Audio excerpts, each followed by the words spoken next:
Yeah, it's about the bag with the triple single crew. We got Ronnie, Doc, Antonio, the real deal too. They coming and dropping knowledge, you know that they get to work. You know that triple single cover Bay Area sports. You know I'm coming hard, I don't feel like I'm in a hurry. Like number 30, I really got the range like Stephen Curry. Get a couple rings, you know. How's it going, everybody? This is the Triple Single Crew. We're going to be talking about some good stuff today. But before that, I just want to let you know, follow us on Twitter, Instagram at TSC Bay Area. Make sure you subscribe to our channel, leave a like.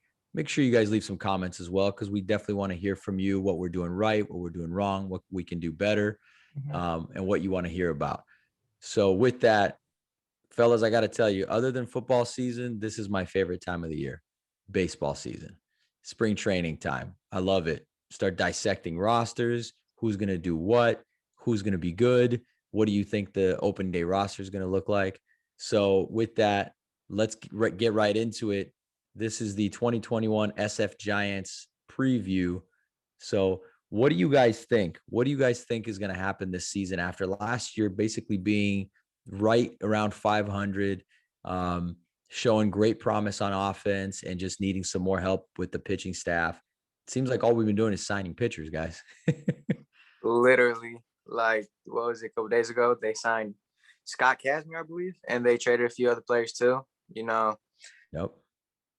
Just, the pitching staff obviously looks great, just definitely needing a little bit more like infielders and outfielders. But, that NL West, have the defending World Series champions in there. It's going to be tough to beat.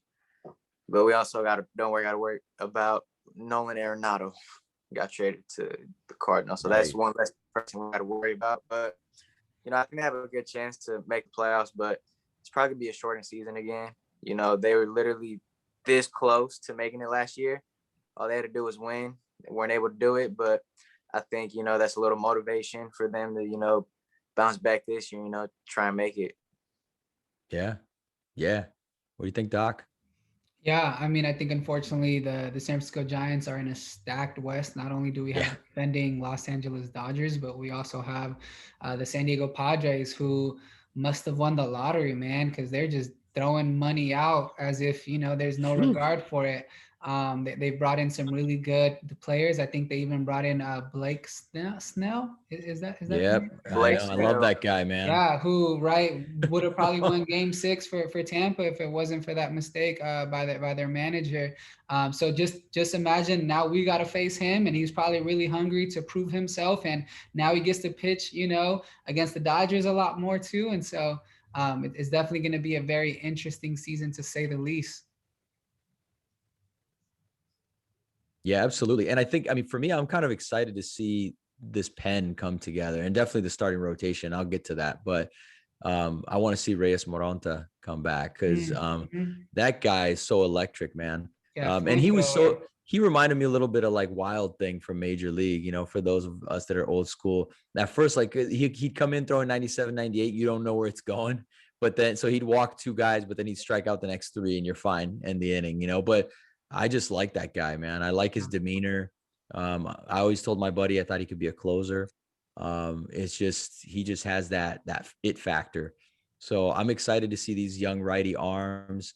Tyler Rogers is a guy I really like, and I know he's very situational, but I like the pieces a lot, and I definitely love having Buster back. I think that was something that not enough people talked about, I think, last time during the shortened season of the pandemic.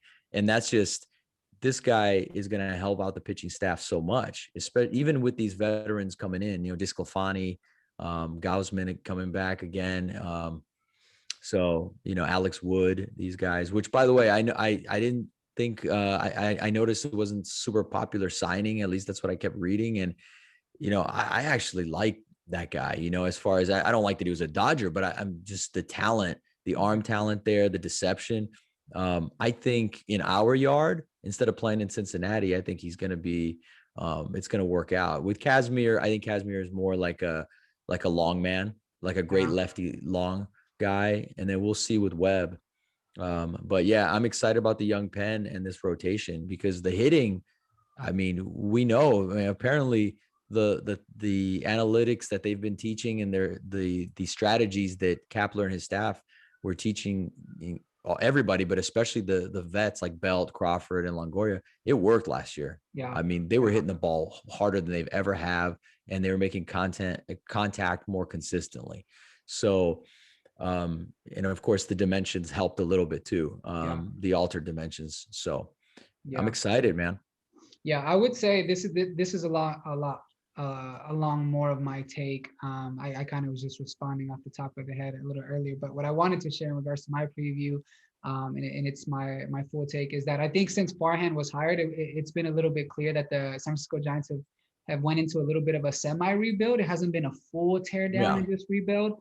And although they did pursue Bryce Harper, I think the plan has always been to restock the farm system with quality young talent that can come up to the big leagues and play for 4 to 5 years under that rookie contract. Some of the guys that I know the Giants are looking forward to continue to see develop include Joey Bart, who we saw last year, and he had a little bit of a roller coaster of a season, but we see the potential. You see what he can be if he can become a consistent just hitter at the plate, who just offers dynamic power. We also have another young guy, Helio Ramos, who reminds me to some extent, right, without watching too much film, but just from what I read and the few videos I've seen, he kind of reminds me of a young Cespedes who played for the A's. Just raw power, and if he can just make consistent contact, the ball is just gonna fly. We also have Hunter Bishop, who we drafted recently. We got Patrick Bailey, who we drafted recently. But the guy that I'm Patrick Bailey, and the guy that I'm most excited about is Marco Luciano, who has been named the #1 prospect on a lot of different just websites. And he has the potential, in my opinion, based off of the videos that I've seen and just to continue to see how he's developed over the last few years, he has the ability to potentially be our very own Fernando Tatis of the San Diego Padres or Cody Bellinger of the Dodgers.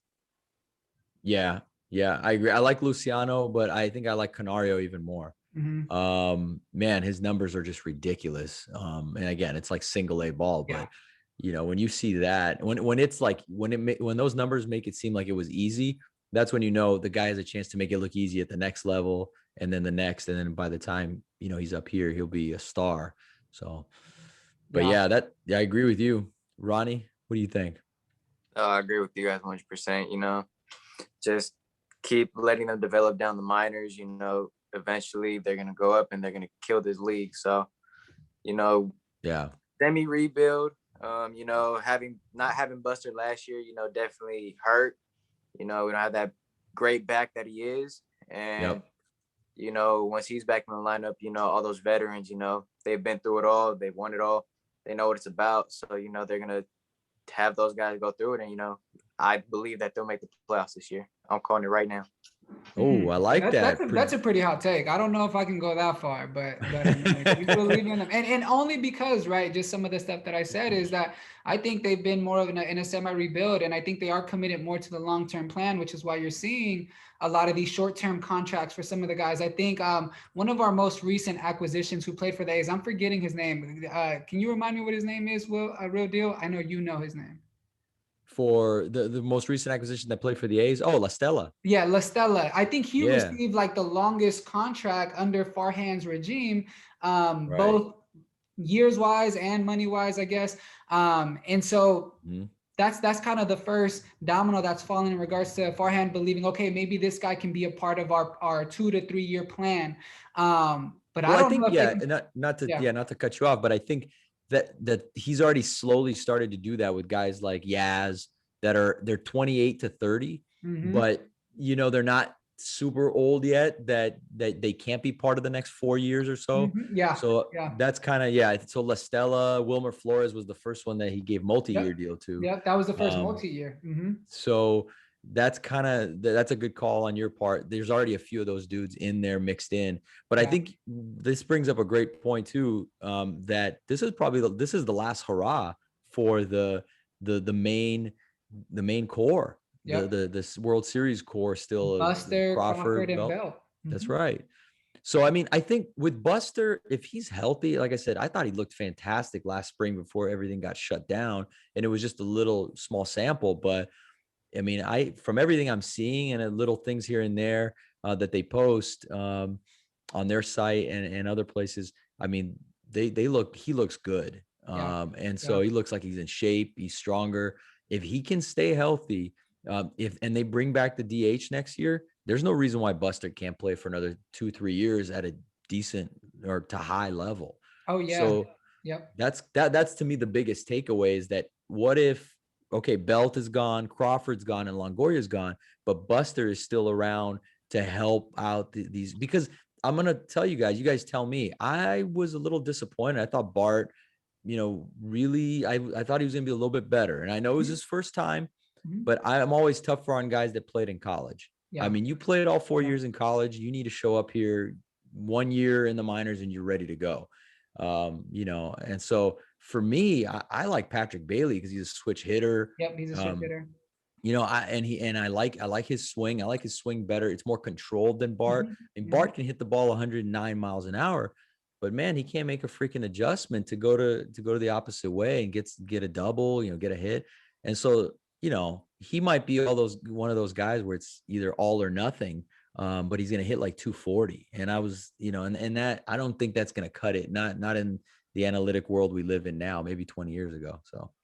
Yeah, but I mean, if he can put up 240 and hit 25 home runs, 26 home runs, it just might, especially when you think about just the history that we have with hitters not being able to hit home runs. I think last year was one of the first years where we actually had more than maybe 3 or 4 guys in double digits. And I think we had a few guys maybe at 20 home runs, but I think there's a place for Bart. It might even be as a DH, like you said, if ever the universal DH just comes into play. But I think what I want to just kind of share is I think we're going to have some viewers just wondering, okay, when are we getting back to the World Series? We won 3 and 5. When are we getting back? And I think what I would say to those fans, right, which I know are diehard fans as well, is just that, the Giants are going to do what they can to compete with the roster that they put together this year, but it'll probably be another 2 to 3 years, if not maybe 4, before we have the talent to compete for a World Series. So as you tune into Giants baseball this year, I'd encourage these fans to do so with an eye towards the future and just hope that some of the young guys that do get a chance to play this year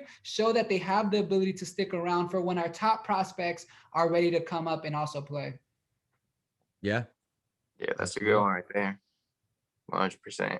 Yeah, and it's a great call. And I mean, it kind of like what's going on a little bit with the Warriors, where we're saying, hey, be patient this season. Well, with the Giants, it's definitely be patient, because as you mentioned, guys like, you're going to have Canario coming up. You're going to have Luciano coming up, Ramos. That's when Kyle Harrison. Kyle Harrison. De La Salle High, right down the road from where I live. So, these guys that are 18, 19, 20 in 2 or 3 years, they got to be ready to go. So they're going to be in that Fernando Tatis and all these other guys like Lux and stuff for the Dodgers. Those are our version of those guys, and they're going to be ready in a few years. But, right now, have fun is what I would tell most Giants fans. Like, it was fun last year. For the most part, I love watching us hit the ball all over the place. We were a top 5 offense in the NL. I mean, like, that's we haven't seen that for years. So enjoy it, enjoy these guys, enjoy these surprises, especially these veteran surprises. I think La Stella is a really good player, so he'll be fun to watch. And then who knows, man? This pitching staff might turn out to be good. I mean, what if Cueto gets back to older, meaning vintage Cueto? It gets really interesting there. You have him and a few other pieces with Gosman and those guys. It might not be so bad. And again, we're competing for a wild card at that point. It could still be a little bit fun in October. So just enjoy it. And then, 3 and 5 doesn't happen often, and so, you see, I got the 2010 banner right there, and, I'm going to keep rocking that until we get the next banners. But just be patient. It'll come. And all these guys are really good. These young kids are coming. Yeah, I would say it's interesting because I think we had a time period where the young guys that were coming up with all of this hype were the pitchers, right? You had a Tim Linson come, a Matt Cain. We even had a Jesse Fopper, who was thought about very highly, a Merkin Valdez, right? We had a lot of these young pitchers who were coming up with so much just potential and a lot of excitement, and not all of them hit, right? We know Jesse Fopper was a bust. We know Merkin Valdez couldn't stay healthy and jumped around different teams. But we hit with Tim Lincecum coming, we hit with Matt Cain, and then Madison Bumgarner was a nice surprise because there was a lot of just doubt whether his arm, just pitching motion was going to translate well into the Major League Baseball. And we know that it did. You can ask the Royals themselves. And so I think it's interesting that this time around, it's more of like the hitters that we're really excited to finally see us develop, because nobody thought Brandon Crawford, although he's never been a great hitter, he's got timely hits, big timely hits. Same with Brandon Belt. And we know that Buster Posey he's probably been the best hitter out of all of them that have come out of our farm system. So I'm excited. I'm excited to see some young guys that can go yard, that can make contact, and can put some runs on the board. Yeah, man, it'll be fun. It will. And now we can talk about that, whereas a few years back, the system was bare. The cupboard was bare. So now we were trading everyone away for veterans that weren't even moving the needle, right? Yep. And costing us a bunch. And then you're still paying them even when they're bad 2-3 years down the line. So no longer will that be the situation. You're going to have young guys that are really talented, dynamic, and it's going to be fun to watch. So it's exciting stuff. Last take I'll give is that pretty soon, if not next year, I think our payroll is going to also just have a lot more flexibility. So whereas we haven't really been signing anybody more recently within the last few years, I think next year or the year after is where Farhan's really going to dig deep into those pockets and maybe start getting some guys from other teams to come to us to further enhance what we've built from within. Yeah, no, totally agree. Totally agree. And you got a last take, shout out right before we wrap it up. Any shout outs, Ronnie? Shout out my Theo John for, saying that we're one of his favorite podcasts to watch. Appreciate you for even watching, man. Sure. Let me also give a shout out to Ronnie's mom. She was sharing our videos on Facebook. Come on, Ronnie, give mom some love, and just shout out to our families, right, who give us the time to dedicate to this podcast. We know that especially with just these challenging times, one of the most beautiful things to do is spend time with your family. But the fact that they understand how much we love this and how much this means to us, for them to be okay with us dedicating about an hour every Wednesday to produce these videos, shout out to them. Without them, we wouldn't really be able to do this. I mean, feel free to shout out your wife or your family, Will. Oh yeah, absolutely. No, I love them for this. I mean, they're giving me a chance they give me this platform, they give me the time to be on this platform here with you guys. And so that's a blessing right there. So, and it's been fun. Yep. So we just want to thank you guys once again. Make sure you follow us. Make sure you, again, keep commenting, keep talking to us on any platform, whether and in any form of the medium. So whether it's YouTube, whether it's Instagram, whether it's Twitter, we're there at TSC Bay Area. Thanks again, you guys. We'll see you again next time. See y'all, everybody. Hey. Yeah, it's by the bag with the triple single crew. We got Ronnie, Doc, Antonio, the real deal too. They coming and dropping knowledge,